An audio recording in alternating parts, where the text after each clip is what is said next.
Olá, hoje nós iremos falar sobre 3 oportunidades de recuperação tributária. Roda a vinheta.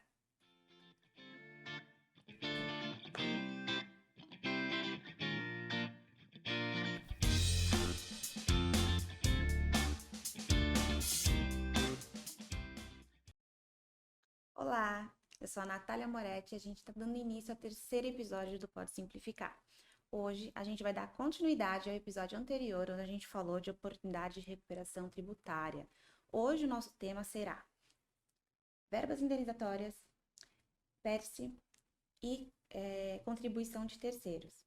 Esses 3 temas a gente acha que é de suma importância passar para vocês, porque tudo aquilo que a gente pode melhorar, onde a gente pode recuperar dinheiro, onde a gente pode deixar de pagar e jogar dinheiro fora, é o que interessa pra gente, é o que a gente quer levar até vocês. E comigo hoje tá minha linda advogada Laís. Tudo bom lá? Olá, tudo bem? Bom dia, boa tarde, boa noite a todos. Terceiro episódio, animada, com mais oportunidades para vocês. Então, a gente vai começar agora falando das verbas indenizatórias. O que são as verbas indenizatórias? As verbas indenizatórias, eu vou começar com um exemplo, porque eu acho que é muito mais fácil a gente tratar alguma coisa quando a gente exemplifica, né? Porque nosso tema, nosso dia a dia é tudo muito burocrático, é difícil o entendimento daquela pessoa que é leiga, né? E é isso que a gente quer, simplificar a vida de vocês, tratar tudo de uma maneira muito melhor. Eu vou dar o exemplo do aviso prévio indenizado, de uma rescisão de contrato. O aviso prévio, ele é uma verba indenizatória, você não está trabalhando para a empresa. Então, você não tem o desconto de INSS, não tem a incidência sobre esse valor na sua rescisão. Isso é um exemplo que eu estou dando de INSS, mas a gente pode falar de outras coisas também, como vale transporte, vale alimentação, entre outras verbas. E o que acontece? Muitas vezes, quando um cliente chega para a gente, quando eu digo muitas vezes, estou falando muitas mesmo, 90% dos clientes que chegam para a gente, muitas vezes vem com a folha de pagamento errada. Quando a gente vai pegar, vai fazer a apuração, a gente vê que está sendo feito um desconto errado. E o que acontece quando a gente desconta errado? O funcionário, por exemplo, a incidência que eu digo da verba indenizatória, a maioria das vezes é INSS e imposto de renda, né? No INSS a gente desconta mais do funcionário, a gente pode descontar imposto de renda sobre uma verba que não deveria ser descontada, então a gente acaba lesando o funcionário nessas condições. E se a sua empresa, o regime de tributação dela é lucro real ou lucro presumido, você não está só prejudicando o funcionário, você está recolhendo mais de 20% de imposto sobre essa verba. Quando a gente fala de uma empresa pequena, a gente pensa num valor irrisório, um valor pequeno. Mas quando a gente fala de uma empresa que tem vários funcionários, um grande quadro, esse valor é um valor significativo, né, lá? Com certeza. E isso chegou, né, no Superior Tribunal de Justiça. Por quê? Porque muitos, por desconhecer, estavam recolhendo sobre essas rúbricas. Como a Ana explicou, uma verba indenizatória, por exemplo, não é sobre, vamos explicar assim, verba salarial. Verba salarial, salário. Você está prestando um serviço e tem uma contraprestação. Você recebe um salário por isso. Na verba indenizatória, não é uma contraprestação, é para recompor um prejuízo, um dano. O aviso prévio indenizatório, né, que você citou, Isso. na verdade, você não trabalha nesse período, né, do aviso prévio, mas você recebe uma indenização, um valor por conta disso. E tem diversos outros exemplos, né? E por conta disso, o Superior Tribunal de Justiça definiu que para verbas indenizatórias não incide a contribuição previdenciária, porque na verdade não é uma retribuição, né? É para compor um dano. Tem até uma definição que eles colocaram aqui, que eu vou ler para vocês, mas facinho, diz o seguinte: esses pagamentos das verbas indenizatórias não têm natureza salarial. Eles são realizados pelo empregador a favor do empregado e não se destinam a remunerar direta e imediatamente o trabalho, tal como o próprio salário, mas sim recompor um determinado dano ou prejuízo que o trabalhador tenha sofrido. Então, aí eles definiram que não tem como, né, incidir sobre as verbas indenizatórias. E aí, para você conseguir fazer um comparativo, veja, eu tô pagando imediatamente pelo trabalho ou eu tô recebendo por conta de um dano? E aí você vai conseguir separar essas verbas, né? É importante isso. E lá, falando mais da parte jurídica, né? Quem recolheu erroneamente essas verbas indenizatórias? Tem uma maneira da gente poder fazer a recuperação desse valor? Tem. Primeira maneira, gente, de forma administrativa. Por quê? A própria lei da Previdência Social, que é 8.212 de 91, ela elenca as verbas que não integram salário e contribuição. Tá lá, ajuda de custo, tem aqui o nome, ajuda de custo, programa de alimentação, parcela recebida a título de vale transporte, ajuda recebida para mudança de local de trabalho, diárias para viagens, entre outras, tá?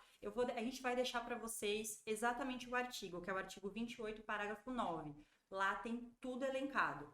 Nessas hipóteses, como tem uma lei que trata dizendo que não incide sobre o salário e contribuição, se de repente a empresa pagar de forma errônea, aí ela consegue de forma administrativa receber a restituição. Legal. Agora, se tem outras verbas que você entende, não, eu entendo que isso aqui é indenizatório, mas não tá nesse rol, aí você tem que entrar judicialmente para pedir a restituição. E muitos casos, viu, foram judicialmente. Saiu decisão do atestado de 15 dias. Aquele período... eu vi, né, porque o funcionário não está à disposição da empresa, né? Ele está em casa, muito interessante isso. Exatamente. E, ó, isso é uma coisa muito bacana. Muita gente não sabe. Vamos falar de 98% das pessoas não sabem porque a gente sabe, o nosso meio, o nosso ramo é muito complicado, né? É toda hora uma novidade, muda isso, muda aquilo, e a jurisprudência. Mas, ó, isso é muito bacana, isso é muito interessante. Você que tem uma contabilidade, arruma no seu sistema, coloca a incidência direito. Os 15 dias não incidem, é verba indenizatória. Isso já é pacificado, então, tranquilamente. Então, ó, o quanto você já vai estar economizando para o seu cliente? 15 dias. Exatamente. E outra coisa que também chegou foi o salário maternidade. Porque nesse artigo que eu te falei da Previdência Social, eles colocam exceto o salário maternidade.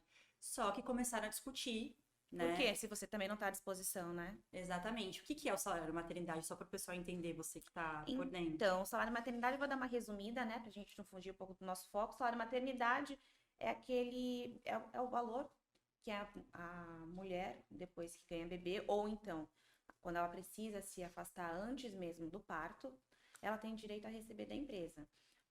Antigamente, o salário maternidade era pago pelo INSS, isso eu tô falando de funcionárias registradas, tá? Uhum. Hoje, a empresa paga esse salário e ele tem um abatimento desse valor da guia de INSS. Porém, aquelas pessoas que não são registradas, como a gente pode supor, pode exemplificar, sócios de empresas, contribuinte individual, autônomos, MEI, essas pessoas, sim, têm que dar entrada no INSS e, de acordo com a média recolhida, né, vão ter também direito a esse benefício da maternidade por 120 dias, tá? 120 dias é o praxe. A gente tem outras situações onde ele pode ser prorrogado, chegando até 180 dias, mas isso é tema para um outro podcast, porque isso rende assunto. Verdade. E aí o Supremo Tribunal definiu exatamente o que você falou. Por certo, o salário maternidade não pode ser considerado como remuneração para fins de tributação, pois, no período em que o recebe, a empregada está afastada do trabalho. Então, uma verba, né? Mais uma para você, contabilidade, arrumar no seu sistema e economizar dinheiro para o seu cliente. Isso é... E olha, a gente trabalha com várias empresa grande. Tem vezes que a gente tem de 10, 8 maternidades de uma vez. Pensa nessa questão para uma empresa que é do real, que é uma empresa que é do lucro presumido. Olha a economia. Verdade. Então, assim, tudo que a gente pode amarrar para economizar, né? E fazer o certo. Porque a gente está falando aqui de fazer o certo. Não bolar sistema, nada. Fazer o certo. Não, o que está na legislação, o que está sendo discutido judicialmente, a gente está passando para vocês. Tudo dentro do legal, viu? Tudo com base legal. Espero que vocês tenham entendido. Caso tenha alguma dúvida referente a isso, a esse tema, deixa aqui na descrição, nos comentários, que a gente vai estar respondendo vocês. Não esqueçam também de seguir a gente nas redes sociais, dá uma curtida nesse vídeo, isso ajuda muito a gente. A descrição tá aqui embaixo, então ajuda a gente tá começando e a gente vai trazer muita coisa bacana para vocês, tá? Verdade. E agora a gente vai falar de contribuição de terceiros também. Que é uma coisa que tá dando o que falar agora, né? Agora não, né? Mas Já vinha, mas muita gente não sabia, agora tá mais na modinha, né? É. Virou tá uma coisa mais, tipo assim, abriu... muita gente já chegou ao conhecimento de muita gente agora, né? Porque quando chega para as instâncias superiores, né? STJ e STF, né, que são os tribunais superiores, é porque tem muita demanda judicial e eles precisam decidir, eles precisam dar uma resposta, né? Ou é recurso repetitivo que a gente fala, que são muitos processos sobre o mesmo tema, ou repercussão geral, que também são vários processos sobre o mesmo tema, e aí eles definem se realmente está errado ou se está certo, e aí isso vai ser aplicado aos demais processos e também para quem não entrou com a ação. Então, o que que são essas contribuições de terceiro ou outras entidades, né? Na nossa Constituição, ela diz que as empresas têm que ajudar de alguma maneira a parte de infraestrutura, a parte de educação. Então, aquelas empresas que não pertencem ao Simples Nacional, são empresas do lucro real, do lucro presumido, elas têm uma alíquota de incidência sobre a, a base de cálculo, né, da base de cálculo de contribuição dos seus empregados. Então, o que acontece? Esse percentual, ele é feito com base nesse salário e contribuição e ele é repassado de acordo com o enquadramento de cada empresa. Então, tem algumas empresas que esse valor é destinado para o SESI, para o SENAI, para o INCRA e assim sucessivamente. O que acontece na maioria das vezes? Sobre o valor total da contribuição é aplicada essa alíquota e a empresa recolhe na guia de INSS dela. Só que existe uma brecha na lei, né, lá, que diz que esse valor tem que ser limitado a um teto de 20 salários mínimos. Isso. Né? E isso tá em julgamento, né? E é isso que ela vai falar um pouco para vocês. Eu só quis exemplificar para vocês o que é esse imposto que é pago, porque o importante vem agora, né? O importante vem agora. Onde a gente quer fazer vocês economizarem vem agora, né? Mas assim, né, qual é a base de cálculo? Qual é a alíquota que geralmente é aplicada? Normalmente 5,8. Então, vamos falar aqui de uma maneira, vamos falar de matemática. A cada R$ 1.000, R$ 58 você paga, né, para o governo para poder ajudar essas entidades. A gente está falando de R$ 1.000. Imagina uma empresa com 600 funcionários. A base de cálculo, quanto, não é? É um valor bastante considerável, né? A gente fez os levantamentos para engajar com a ação e a gente viu quanto a gente consegue recuperar, né, lá, se realmente... Verdade. Consegue recuperar muito, gente. A base de cálculo é o critério quantitativo que a gente fala para incidência de um tributo. Então, você vai ter uma referência alíquota e sobre o que você tem que aplicar essa alíquota para poder pagar a obrigação tributária, tá? Porque a gente fica falando base de cálculo, então é um critério quantitativo. O que acontece, Nath? Tem uma lei que fala sobre isso. E aí eu vou ler a lei para vocês, tá? É a Lei 6.950 de 1981. Essa lei a gente também vai deixar na descrição para vocês, tá? O artigo 4, parágrafo único, prevê o seguinte: o limite máximo do salário de contribuição previsto no artigo 5º da Lei 6.332, de 18 de maio de 1976, é fixado em valor correspondente a 20 vezes o maior salário mínimo vigente no país. Parágrafo único. O limite a que se refere o presente artigo, 20 vezes o maior salário mínimo, aplica-se às contribuições parafiscais arrecadadas por conta de terceiros, que a Ana explicou perfeitamente.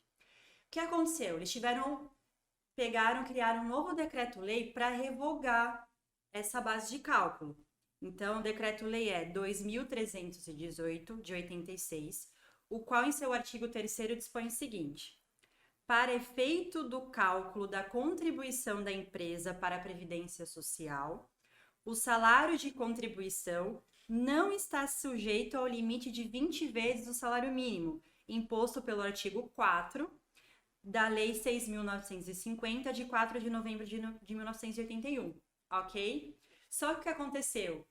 Eles falaram apenas sobre o salário e contribuição e esqueceram das contribuições destinadas por conta de terceiros. Então, assim, por conta disso, eles só revogaram a primeira parte do artigo e esqueceram do parágrafo único. Então, o que os advogados que entraram com a ação alegaram? Que essa revogação está valendo apenas para o artigo principal e não para o parágrafo único. Então, nesses casos, continua se aplicando 20 vezes o maior salário mínimo do Brasil, né? 20 vezes 20 vezes o salário mínimo. o salário mínimo. Isso. Então, o que acontece? Se as empresas, e isso é uma coisa que está em Sim, não discussão, pacificou. né? Não pacificou, mas há grande chance, porque está em lei, está escrito, né? Uhum. E as empresas estão entrando com advogados. Então, quer dizer que agora eu vou recolher só sobre os 20 salários? Você pode fazer isso tranquilamente. O que a gente indica, né? O que a gente tem feito? A gente tem entrado com as ações também, né? Uhum. Porque a partir do momento que a gente entra com a ação, a gente tem direito de restituir tudo aquilo que foi pago a maior. E continuamos pagando normal, pagando sobre o total da contribuição, porque como não é algo pacificado, a gente quer deixar isso claro aqui, Sim. para ninguém sair colocando só sobre os 20 salários e lá na frente seu cliente pagar multa. A gente tá falando que existe uma oportunidade, a gente tá atrás dessa oportunidade e a gente tá passando para vocês. Para acender aquela lâmpadazinha, ó, talvez dê pra gente fazer isso, então conversa com o seu advogado, procura o seu advogado, vê o que você pode fazer, já ingressa com a ação, vê se vale a pena, nem sempre vale a pena, né, lá. Tem vezes que o valor é menos do que o valor que você vai gastar com a ação. Então, vê se vale a pena, porque é uma coisa nova não, né? Mas é uma coisa que tá bem alta agora e a gente acredita que tem grandes chances de recuperação, né? Que inclusive, o STJ, ele negou provimento ao recurso da Fazenda Nacional, mantendo o limite de 20 salários mínimos para a base de cálculo das contribuições de terceiros. Porém, ainda está em discussão, então, assim, é muito importante você ter um certo cuidado, porque não pacificou, né? Pode recorrer. Então, é bom você... O que a gente indica é, se você entrar com a ação, porque se tiver modulação de efeitos, inclusive no episódio anterior eu conversei sobre isso com a Michelle, que às vezes tem uma modulação de efeitos. Chegou no Supremo, o Supremo fala, ok, realmente está certo, mas a gente vai aplicar só de tal data para frente. Sim. Então, quem entrou com a ação é beneficiado para trás. Porque já entrou antes de tal pacificação, né? Exatamente. Então, às vezes, quem entra com a ação tem um crédito maior, é mais beneficiado, por isso que a gente indica entrar com a ação. Mas como a Ana falou, é bom ter uma certa cautela, um certo cuidado, porque não pacificou. Então, por hora, não recolha, garanta seu direito, porque aí mais pra frente, se realmente estiver errado, você vai ser restituído por todo esse período. Então é isso. E agora a gente vai falar de um tema super novo, tá super em alta, né? Que é o PERSE. E a doutora Laís vai explicar pra gente direitinho. E o que é esse PERSE, Laís? O que esse PERSE tá todo mundo falando agora, todo mundo querendo aderir? Como é que é? O PERSE também é alta, né, gente? Então, o PERSE é o Programa Emergencial de Retomada do Setor de Eventos. Esse programa, Ana, foi criado para beneficiar as empresas do setor de eventos que tiveram que ser fechadas, né, por conta da pandemia. Então, shows, né, vários congressos, para evitar aglomeração, né, diante das medidas para evitar a propagação do vírus. Eles tiveram que ficar fechados durante um período, então foi criada essa lei para compensar esse período que eles ficaram fechados. Entendi.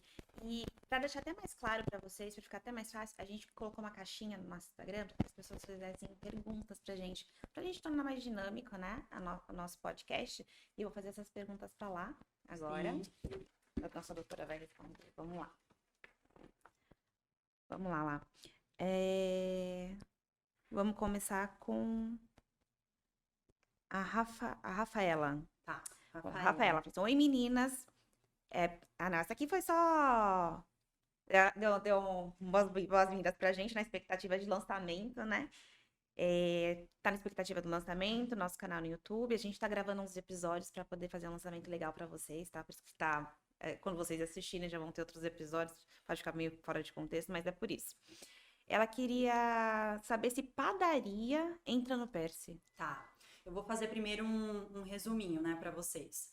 O que aconteceu? Criaram essa lei, só que quem é a empresa do setor de eventos? Eles especificaram nos artigos da lei, mas eles determinaram que o Ministério da Economia emitisse uma portaria onde consta os quinais das pessoas que foram beneficiadas pela lei do PERSE. Isso, né? Porque fica uma coisa muito abrangente, aí fica complicado, né? Exatamente. KINAI é um código, né? Código de atividade da empresa. Tanto a atividade principal quanto a atividade secundária. A secundária também entra? Também entra. Legal. Então, o Ministério da Economia emitiu essa portaria, trouxe os KINAIs, Só que eu vou deixar um adendo aqui, o que aconteceu? O Ministério da Economia, segundo a lei do PERSE, falou, olha, o Ministério da Economia vai emitir uma portaria trazendo os quinais, para não ficar abrangente, né? Para saber exatamente as empresas que se enquadram. Só que ele trouxe uma restrição não prevista em lei. Por que eu estou fazendo esse contexto? Porque vocês já vão entender. A portaria trouxe 2 anexos. O anexo 1, tá lá a lista, daqui a pouco eu falo para vocês, mais ou menos quem tá nesse anexo 1, vamos deixar também. E trouxe o anexo 2. No anexo 2, ele trouxe uma restrição. Falou, ok, o anexo 2 também está enquadrado, mas essas empresas têm que ter o cadastro. O cadastro é um cadastro junto ao Ministério do Turismo. Inclusive a Ju, que é a nossa assessora, ela é guia de turismo, então ela também tem o cadastro. E aí eles falaram, tem que ter o cadastro da época da publicação. Publicou em março de 2022. É porque senão as pessoas poderiam fazer cadastros posteriores para se Exatamente. beneficiar do PERSE, né? Só que é uma restrição que a lei principal não previa. Então, assim, a portaria é uma norma infralegal que a gente fala, então ela não poderia criar algo novo que a lei não está prevendo. Lembra que a gente até comentou no primeiro episódio do princípio da legalidade? Sim. Exatamente.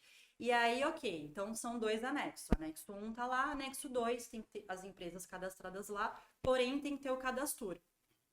E aí, a padaria não entra nenhum desses anexos. Porém, eu já ouvi, já chegaram casos que eu tenho uma padaria, só que na minha padaria também tem um restaurante.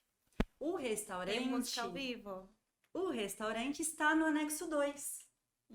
Então, assim, a atividade principal é padaria, mas a secundária é restaurante. Então, tá dentro, porque são atividades principais e secundárias. Isso a gente vê demais, né? Padaria com restaurante hoje em dia que a gente mais vê. Então, eles são beneficiados. Porém, tem que ter o cadastro, mas eu já vou comentar com vocês que causou um probleminha aí nesses casos de restaurantes, bares e similares, porque, na verdade, a lei faculta ter o cadastro, né? E a gente estava até conversando sobre isso, que no cadastro não tem nem oportunidade de um restaurante, de um bar, fazer esse cadastro. Não, e fora não ter a oportunidade, eles fizeram isso para diminuir o tanto de pessoas que fossem aderir a isso.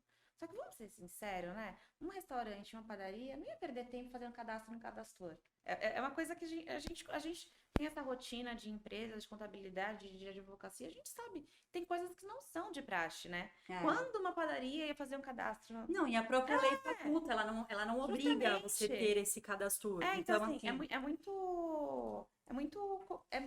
como tudo, né? Como muita coisa que a gente vê, eles criam tanta complexidade para algumas coisas, né? Sendo que a gente sabe que os setores sofreram tanto, né? A gente acompanhou demissões, a gente acompanhou tudo que todo mundo teve que passar e acaba não sendo meio justo, né? Exatamente. Então, assim, nesse caso, eu já vi decisões favoráveis, obviamente está começando agora, então não classificou, mas tem decisões de mandado de segurança favoráveis para esse caso de restaurantes, bares e similares, porque a própria legislação, primeiro, além da portaria, emitiu uma restrição não prevista em lei. Para esses casos, a lei faculta ter o cadastro, ou seja, não é obrigatório. Então, nesses casos, se você é restaurante, bar, mas não tem um cadastro, pode entrar judicialmente que os juízes, por hora, estão dando essa oportunidade de enquadramento, mesmo que não tenha um cadastro. Ótimo, então. Então, espero ter respondido sua pergunta, Rafa. A Jéssica perguntou, empresas do Simples Nacional podem aderir ao PERSE? Vamos lá. Tem 2 benefícios do PERSE. Primeiro benefício, transação tributária. O que é transação tributária? É um desconto que você tem sobre multas e juros de dívidas tributárias, não tributárias, junto ao sistema do governo. Então, nesse caso em específico, é junto ao Regularize. Então, você vai lá no site da Procuradoria, tem o Regularize, e no Regularize você tem a oportunidade de fazer uma transação tributária e ter um desconto de até 70%, e parcelar em até 145 meses. Nossa, interessante isso. Interessante, né? O desconto é sobre o valor total ou só sobre juros e multa? O desconto é sobre o valor total. Total, que legal. Total. Então, até 70%. Então, você vai lá no Regularize e vai ter lá as empresas que estão enquadradas no PERSE. Para a transação tributária, o Simples Nacional entra. Só que tem um outro benefício, que é a aplicação de alíquota zero dos seguintes impostos: imposto de renda à pessoa jurídica, Aí é o CSLL, né? Contribuição Social. Isso. Deixa eu só confirmar, né? Para não falar errado para vocês. Vou aqui no artigo. Contribuição Social sobre o Lucro Líquido, que é o CSLL. E COFINS, PIS e COFINS. Você tem direito de aplicação de alíquota zero. Nesse caso, o Simples Nacional não tem direito. Por quê? Porque já é incluso na... O que aconteceu? Apesar de ter essa oportunidade no PERSE, as pessoas ficaram com medo. Porque falaram assim, como é que eu vou aplicar? Como é que vai ser? Será que eu vou receber uma multa depois da Receita? Então, eles aguardavam que a Receita regulamentasse a questão da alíquota zero. É importante. E aí, por que que tá em alta, Ná? Porque agora, dia 31 de outubro, a Receita editou, que é a instrução normativa, que eu também vou deixar aqui para vocês. Vamos ver aqui, para passar certinho o número da instrução.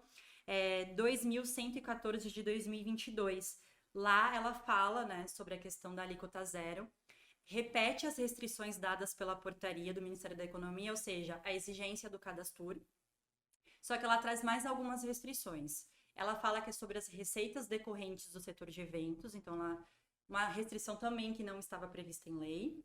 Aí ela fala também, tem uma outra coisa, cadastro, que é a partir de 18 de março de 2022, que é a publicação da lei, e aí ela veda o benefício para o Simples Nacional. Por conta da própria lei complementar do Simples Nacional, que ela veda o cúmulo de benefícios fiscais, porque o Simples Nacional já é considerado já tem benefício. Sim. Então, assim, o Simples Nacional só consegue a transação tributária, mas não consegue Alíquota zero. Alíquota zero. Pode Mas tentar judicialmente, mas já né? é alguma coisa, né? Já ajuda bastante. Sim. Vamos mais uma pergunta. O Rodrigo perguntou: qual o site para solicitar a alíquota zero? Então, nessa instrução normativa, a Receita explica exatamente o que tem que fazer, tá? Então, tá ali tudo destrinchado, o que é preciso sobre o que é. Lembrando que tem mais uma restrição também, tá? A gente falou do PIS e da COFINS, mas não incide para o PIS, COFINS importação. Porque já é um imposto que é... só para o interno, tá? Sim. Então, não pro PIS, COFINS importação também não. Mas tá lá, tudo que eu tô explicando para vocês, a Receita regulamentou. Amanda, que é estudante contábil, perguntou: preciso de um advogado para aplicar meu PERSE? Então, depende, gente. Porque assim, eu tô falando de uma maneira geral, mas a gente já identificou alguns problemas no PERSE. Então, por exemplo, que eu citei agora do cadastro. Eu não tenho cadastro. O que eu faço? Você vai ter que entrar judicialmente. Por quê? Porque a lei do PERSE não traz essa restrição. Quem trouxe a restrição foi o Ministério da Economia. Então, você pode falar que isso feriu o princípio da legalidade, entrar judicialmente, considerando que você está enquadrada, sua empresa também não sofreu com os efeitos da pandemia, e aí você entra judicialmente. Ou não, tô no anexo 2, tenho cadastro, aí você pode fazer de forma administrativa. Então, vai variar de caso a caso, né? Vai depender muito do seu caso. Então, é importante você entender onde você se enquadra, o que vai atender a sua empresa, né? Para ver qual decisão tomar. Exatamente. A Samantha perguntou se é judicial ou administrativo. Acho que acaba caindo mais ou menos no que ela acabou de explicar pra gente. Depende muito da situação, da né? situação da empresa, né? A Ju, ela desejou sucesso pra gente. Tem uma dúvida. Ju, nossa assessora, participando. Ela perguntou se, depois da publicação da lei do PERSE, podem usufruir de benefício fiscal. As pessoas que iniciaram as atividades depois da publicação do PERSE, elas têm direito a esse benefício? É um problema, gente. Assim, eu já vi alguns advogados dizendo o seguinte: o que acontece? A lei do PERSE, ela não tem um critério temporal, ela não diz se tem que ser criada antes ou depois da pandemia, não tem critério temporal nenhum. Quem trouxe esse critério temporal foi a portaria, então justamente o que eu falei, trouxe restrições que não estavam na lei. Então, essas pessoas, vi várias teses de colegas dizendo o seguinte: elas sentem que elas não vão ser, que isso fere o princípio da isonomia e da competitividade. Por exemplo, essas empresas que vão ser beneficiadas durante 60 meses, elas vão ter uma redução de imposto. Então, se ela vende um produto, isso vai, por consequência, cair, ela vai vender um produto mais barato, isso vai criar vários benefícios para essas empresas. Vai girar, vai injetar dinheiro na economia, né? Vai dar uma Exato. acelerada. E a gente está precisando disso. E as empresas que são iguais, são enquadradas, elas se sentem prejudicadas, porque a questão da competitividade não vai ter. Justamente porque ela não passou por aquele período de pandemia, onde ela se descapitalizou, onde perdeu o capital de giro, né? E agora uma empresa nova que está estruturada vai ter direito ao mesmo benefício realmente. É complicado, né? É muito Quando a gente complicado. trata disso. Então, essa empresa nova está dizendo o seguinte, poxa, é de 60 meses daqui para frente, então assim, eu vou me sentir essa questão da competitividade vai ser ruim para mim. Então, assim, o judiciário tá aí para isso, gente. Se você se sentir lesado por conta que um está sendo beneficiado e você não, a tese mesmo que os advogados estão falando é com base no princípio da isonomia. Tá isso. Você pode bater as portas do judiciário e tentar. Eu não posso dizer se o que é tá sendo certo, o que é favorável, errado, não, tá não, certo, o que tá né? errado, né? Tem que aguardar, não tem Tem que jeito. aguardar. A gente ainda não tem nenhuma decisão judicial a respeito. Bom, Caio, na verdade não é uma pergunta. Só para dizer que achei inovador esse podcast e já indiquei para todos os meus amigos.